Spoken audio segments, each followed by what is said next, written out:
नमस्कार मित्रांनो. तर कन्याकुमारीतून आपण निघालो डायरेक्ट भारताचं शेवटचं टोक बघायला, ते म्हणजे धनुषकोडी रामसेतू. तर रामेश्वरमला जाण्यासाठी मदुराई येथून कन्याकुमारी ट्रेन पकडली आणि मदुराई स्टेशनपासून डायरेक्ट रामेश्वरम असा प्रवास सुरू केला.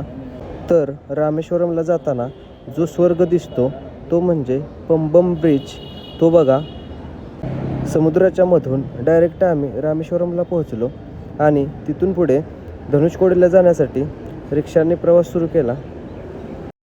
तर रामसेतूकडे जाताना आपल्याला 3 पॉईंट बघायचे होते, ते म्हणजे भीषण मंदिर, ओल्ड रेल्वे स्टेशन आणि शेवटचा आणि महत्त्वाचा पॉईंट म्हणजे रामसेतू.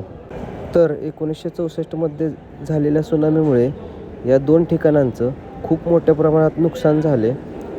हे बघू शकताय तुम्ही. ओल्ड रेल्वे स्टेशन इथं डायरेक्ट ट्रेन यायची रामेश्वरममधून, पण हे झालेल्या सुनामीमुळे येथील रेल्वे स्टेशन सगळं विस्कटलं गेलं, त्यामुळे इथे ट्रेन यायची बंद झाली. तर 25 किलोमीटरचा समुद्राच्या मधून प्रवास करून आपण पोचलो, ते म्हणजे रामसेतू बघायला.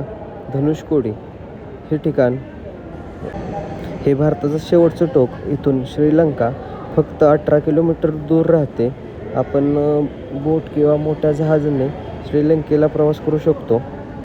तर आम्ही 2000 किलोमीटरचा 2-3 दिवसाचा प्रवास करून हेच ठिकाण पाहायला आलो होतो, रामसेतू. तर आपल्या प्रभू श्रीरामांनी आणि हनुमान या वानरसेनेनी बांधलेला हा रामसेतू बघू शकताय तुम्ही. इथून श्रीलंका फक्त 18 किलोमीटर पुढे राहते. श्रीलंका म्हणजे तिथे रावणाची लंका. तर धनुषकोडी बघून झाल्यावर आपण निघालो रामेश्वरम मंदिरात, म्हणजेच रामनाथ स्वामींचं दर्शन करायला.